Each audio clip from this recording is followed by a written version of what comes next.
Défait en 9 secondes par Cédric Doumbé, le 30 septembre dernier, Jordan Zebo a dernièrement livré des mots cinglants à l'égard de son bourreau.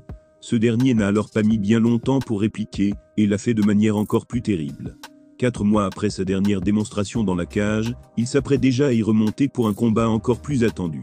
Vainqueur de façon éclair de Jordan Zebo en septembre dernier, Cédric Doumbé défiera son grand rival Baki, le 7 mars prochain. Un rendez-vous qui fait évidemment beaucoup parler, y compris le grand perdant du dernier événement du PFL à Paris. Légèrement disparu des radars suite à son humiliant revers, Zebo signe depuis quelques jours un retour remarqué dans les médias. L'occasion notamment pour lui d'évoquer les rudes répercussions de cette défaite. Mais aussi plus globalement sa relation avec Doumbé. Et sans grande surprise, cette dernière ne se révèle pas vraiment idéale. Comme il l'a bien fait comprendre lors d'une interview accordée à After Fight. Mais il y a un respect, et il y a une façon de faire. Quand ça dépasse un peu toutes les limites,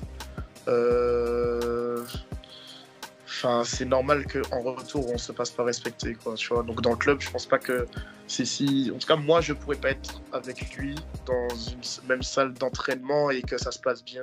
Enfin, moi, je suis pas quelqu'un qui fait du bruit ou quoi, mais je fais pas semblant.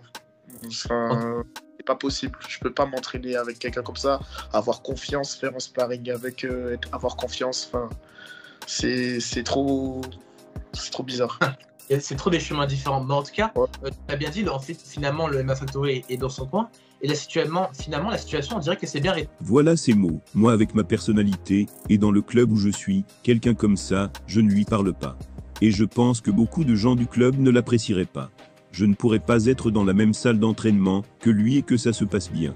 Voilà des propos sur lesquels The Best a fini par tomber, et qui n'a semble-t-il pas du tout apprécié. La preuve avec la story Instagram, qu'il a partagée en guise de réponse. Dans celle-ci, il écrit « Voilà ce qui arrive, quand tu donnes trop de force à un jeune ingrat, faux gentil et mauvais perdant. » Mort de rire Émile dit « Et que ça se passe bien. Mais il va se passer quoi au juste, tu vas refaire une sieste certainement. Sois digne Jordan, et comporte-toi en homme au lieu de pleurnicher. » Un recadrage qui a été accompagné d'un autre message, quant à lui publié sur Twitter. Dans ce post, Doomsday a invité ses fans à oublier en quelque sorte sa dernière victime. Il a déclaré ceci « J'invite tout le monde à se désabonner de Jordan Zebo. Comme ça il va comprendre. Trop bon, trop con. » Critiqué pour son comportement jugé toxique par Jordan Zebo, Cédric Doumbé ne s'est évidemment pas laissé faire. Ni une ni deux, il s'est empressé de détruire à son tour l'attitude de son interlocuteur, qu'il aurait aimé voir tourner la page.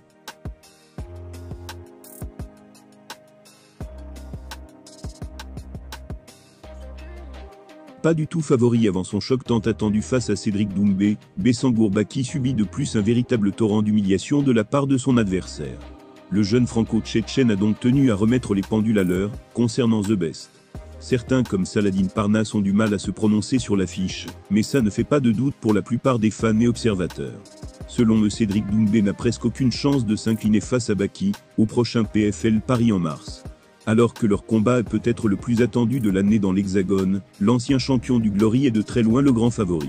C'est clair que le franco-camerounais a moins de combats au MMA à son actif, par rapport à son adversaire. Néanmoins, il est une légende des sports de combat en bonne et due forme. Multiple champion au kickboxing, il a d'ailleurs parfaitement réussi sa transition vers l'octogone. En effet, il reste invaincu en 5 combats, et est auteur d'un énorme KO en 9 secondes face à Jordan Zebo.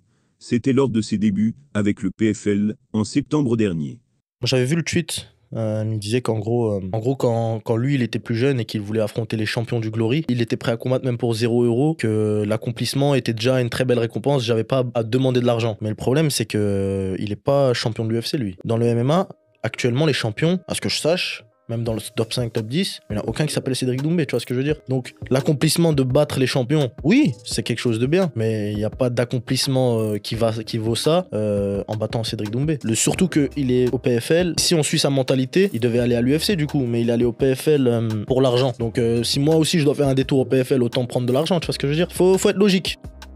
Et que du coup, Cédric, il a effectivement 11 fois 11 ceintures de champion du monde Glory, en kickboxing Glory.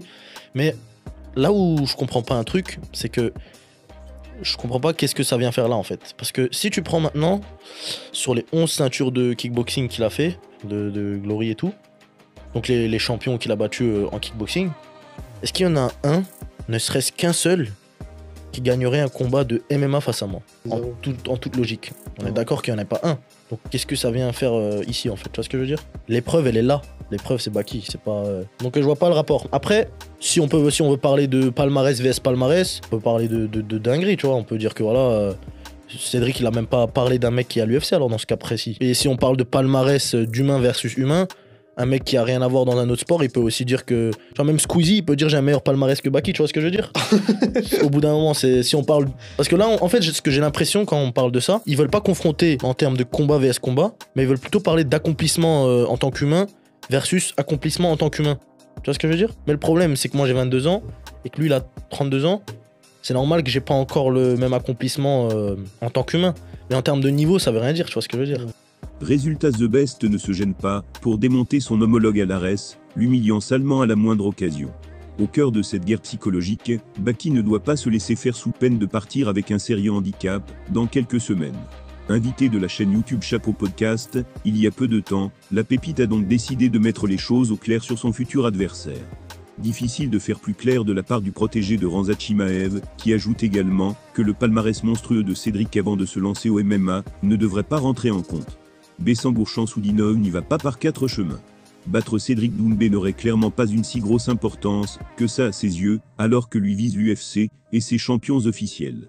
On imagine cependant que ça lui irait très bien de mater la légende du Glory en mars prochain.